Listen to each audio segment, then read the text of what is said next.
Mahalnya kursi Senayan sepertinya bukan masalah bagi caleg selebriti. Bermodal muka dan nama yang sudah ngetop, caleg artis tentu lebih mudah saat mengenalkan diri ke pemilih.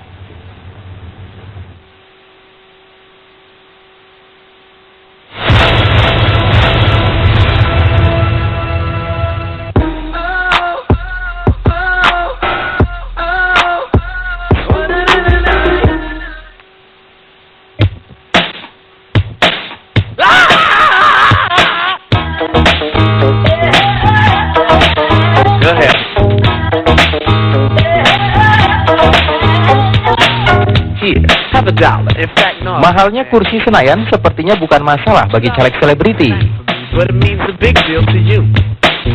Bermodal muka dan nama yang sudah ngetop, caleg artis tentu lebih mudah saat mengenalkan diri ke pemilih.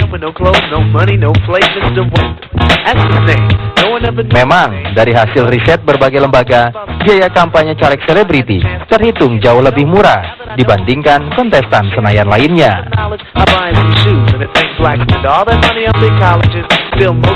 Bila caleg dari kalangan pengusaha dapat menghabiskan 6 miliar rupiah untuk kampanye, maka caleg artis diperkirakan hanya merogoh kantong sekitar 500 juta rupiah.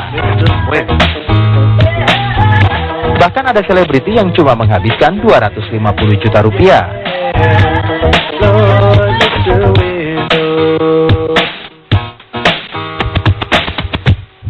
Hampir 400 juta ya. 400 juta itu saya pergunakan untuk saya cetak kalender, kemudian stiker, alat peraga seperti kartu nama seperti itu. Kemudian selebihnya akomodasi di lapangan aja, karena kan pulang pergi saya kadang-kadang dari Jakarta ke Blitar, kemudian loncat ke Kediri.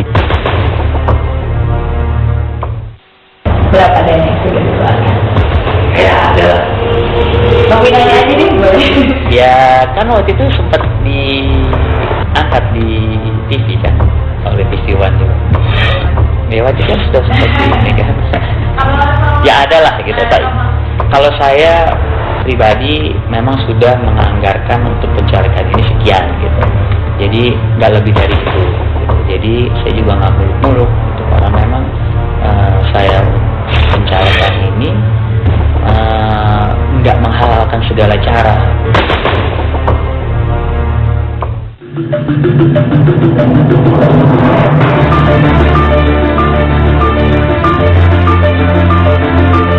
Lantas, apakah kehadiran caleg artis ini signifikan mendongkrak elektabilitas partai politik?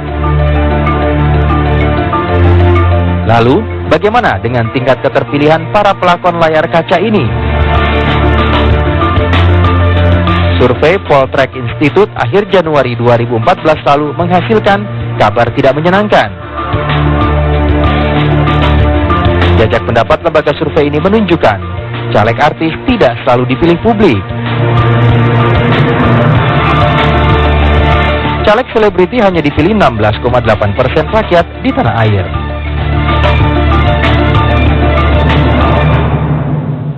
Partai kan seolah-olah menjadikan artis yang punya popularitas itu selalu dianggap kongruen dengan elektabilitas. Padahal popularitas itu belum tentu berbanding lurus dengan elektabilitas, tingkat keterpilihan.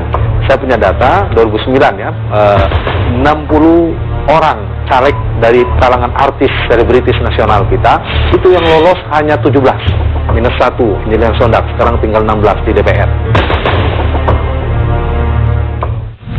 DPR itu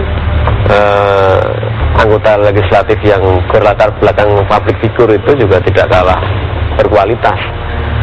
Ya kalau ada yang tidak berkualitas, ya sama juga yang dari background yang lain juga ada yang kurang berkualitas. Tapi yang berkualitas juga cukup banyak.